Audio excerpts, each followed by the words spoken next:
Hello students, நான் உங்கள் மைத்ரி பேசுகிறேன். நம்ம இன்றைக்கி 12th ஸ்டாண்டர்ட் ஸ்டூடெண்ட்ஸ்க்கு மெயினாக பார்க்க போகிறது என்னன்னா ஸ்டடி பிளான் தான். இந்த ஸ்டடி பிளானில் உங்களுக்கு டே பை டே ஏதாவது டவுட் இருந்தது அப்படின்னா கண்டிப்பாக கமெண்டில் லீவ் பண்ணுங்கள். இல்லை ஸ்டடி பிளானுக்கு பதிலாக இம்பார்ட்டன்ட் கொஷின்ஸ் வைஸ் நம்ம போடலாம் அப்படின்னு உங்களுக்கு ஏதாவது ஐடியா இருந்தாலும் கண்டிப்பாக ஷேர் பண்ணுங்கள். இந்த மாதிரி நிறைய வீடியோஸ் உங்களுக்காக இருக்குது. உங்களோட வீட்டில் யாராவது 10th 11th and 12th students இருந்தாங்கன்னா கண்டிப்பாக அவங்களுக்கும் இந்த வீடியோவை ஷேர் பண்ணுங்கள்.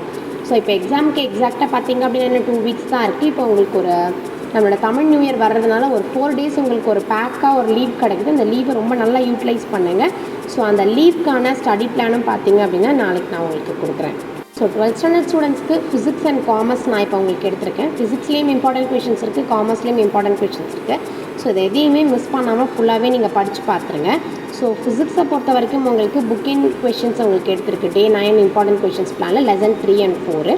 So 10 questions. காமர்ஸில் பார்த்தீங்க அப்படின்னா உங்களுக்கு மொத்தம் 12 questions எடுத்துருக்கு. ஃபுல்லாகவே 2 mark questions தான்.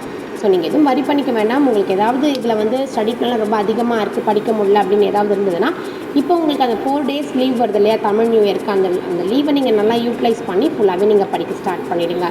ஸோ அது மட்டும் இல்லாமல் இந்த தமிழ் நியூ இயர் 4 நாள் பேக்குக்கு உங்களுக்கு என்னெல்லாம் நீங்கள் படிக்கலாம், எப்படிலாம் கவர் பண்ணலாம்னு சொல்லி சில சப்ஜெக்ட்லேருந்து நான் இம்பார்ட்டன்ட் கொஷின்ஸ் உங்களுக்கு நான் ஷேர் பண்ணுறேன். கண்டிப்பாக அது உங்களுக்கு ரொம்பவே யூஸ்ஃபுல்லாக இருக்கும். ஸோ உங்களுக்கு அது எந்த டைமிங்கில் வேணும் அது எல்லாமே வந்து கம்யூனிட்டி டேப்பில் நான் உங்களுக்கு போடுறேன். அதில் நீங்கள் கிளிக் பண்ணி உங்களோட டைமிங்ஸ் எல்லாம் நோட் பண்ணிக்கோங்க, எந்த சப்ஜெக்ட் அப்படின்றதெல்லாம் தெரிஞ்சுக்கோங்க. ஸோ இதே மாதிரி யூஸ்ஃபுல்லான இன்ஃபர்மேஷன்ஸோட கண்டிப்பாக Day 10 நான் வந்து உங்களை மீட் பண்ணுறேன். Until then, bye from Mythri. Thank you. All the best, students.